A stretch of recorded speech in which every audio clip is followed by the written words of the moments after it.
Shalom, salam manusia ekaristis. Sahabat yang dikasihi Tuhan, mari kita ambil waktu sejenak untuk merenungkan bacaan Injil pada hari ini, Selasa 15 Juni 2021, hari Minggu biasa ke-11. Bacaan Injil diambil dari Matius bab 5 ayat 43 sampai dengan 48.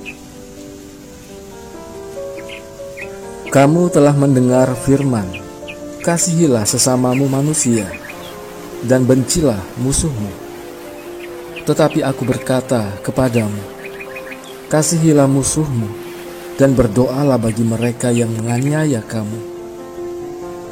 Karena dengan demikianlah kamu menjadi anak-anak Bapamu yang di sorga, yang menerbitkan matahari bagi orang yang jahat dan orang yang baik, dan menurunkan hujan bagi orang yang benar dan orang yang tidak benar. Apabila kamu mengasihi orang yang mengasihi kamu, apakah upahmu?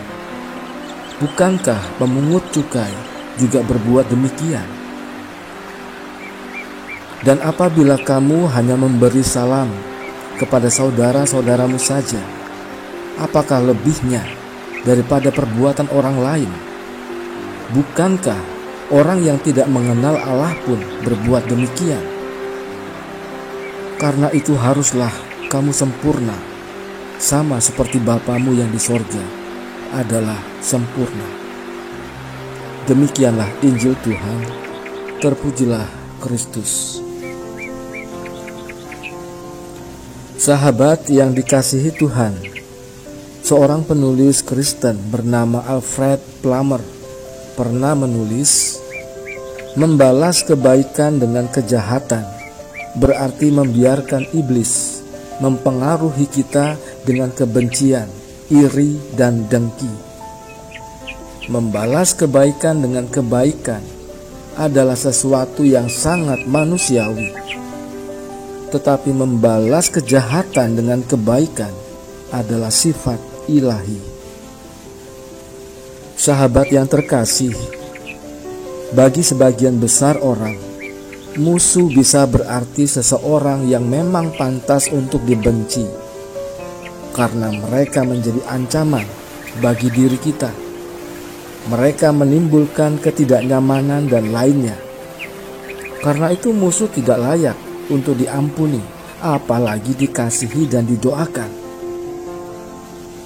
Mungkin pernah di antara kita yang bersyukur ketika musuh yang kita benci mengalami masalah, mengalami musibah. Malapetaka yang mereka alami justru memuaskan hati kita. Banyak orang yang sungguh-sungguh menikmati hal seperti ini. Bahkan mungkin sampai memanjatkan syukur kepada Tuhan karena merasa doa mereka dijawab Tuhan. Jelas bahwa orang yang membenci akan selalu menginginkan hal yang buruk pada musuhnya. Maka tidak heran jika nasihat untuk mengasihi musuh bagi kebanyakan orang dirasakan aneh dan tidak masuk akal, apalagi masuk hati mereka. Karena normalnya musuh adalah orang yang harus dilawan, harus dibenci dan disingkirkan, bila perlu dilenyapkan, bukan malah diampuni, apalagi dikasihi dan didoakan.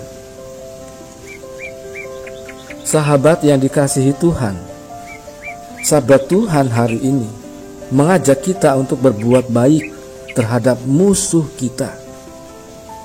Dalam Matius bab 5 ayat 43 sampai 48 dikatakan, tetapi aku berkata kepadamu, kasihilah musuhmu dan berdoalah bagi mereka yang menganiaya kamu.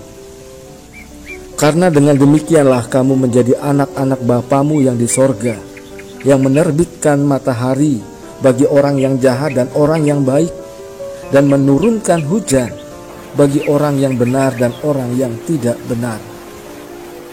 Ini adalah sebuah undangan, suatu ajakan yang teraneh yang pernah ada dan sungguh sulit untuk dilakukan. Untuk mengasihi sesama seperti diri sendiri mungkin masih oke. Namun untuk mengasihi musuh atau orang yang membenci kita dan yang telah melukai hati kita, ini sungguh bukan sesuatu yang mudah, dan bisa jadi butuh waktu seumur hidup untuk mampu melakukannya dalam hidup kita sehari-hari.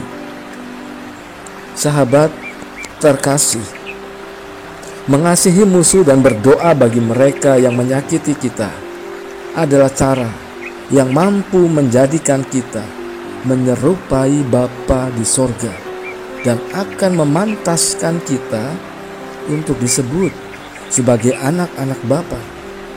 Bagi saya, ini adalah sebuah ajaran, sebuah ajakan, sebuah pemikiran yang luar biasa, sungguh agung dan mulia, dan menjadi pembeda antara kita yang menyebut diri sebagai murid Yesus dengan manusia lainnya. Sahabat terkasih, mengasihi musuh bukan sekedar pilihan, tapi lebih sebagai sebuah keputusan. Mengasihi musuh adalah jalan terjal yang berliku, yang menguras energi, yang berduri, dan bisa melukai hati, jasmani, dan pikiran kita. Namun, jalan terjal, berliku, dan berduri ini adalah jalan yang membebaskan, yang memerdekakan kita. Sahabat, beranikah kita mengasihi, mengampuni, dan mendoakan mereka yang kita benci, yang memusuhi kita, dan yang telah merampas kebahagiaan kita? Shalom, salam manusia ekaristis.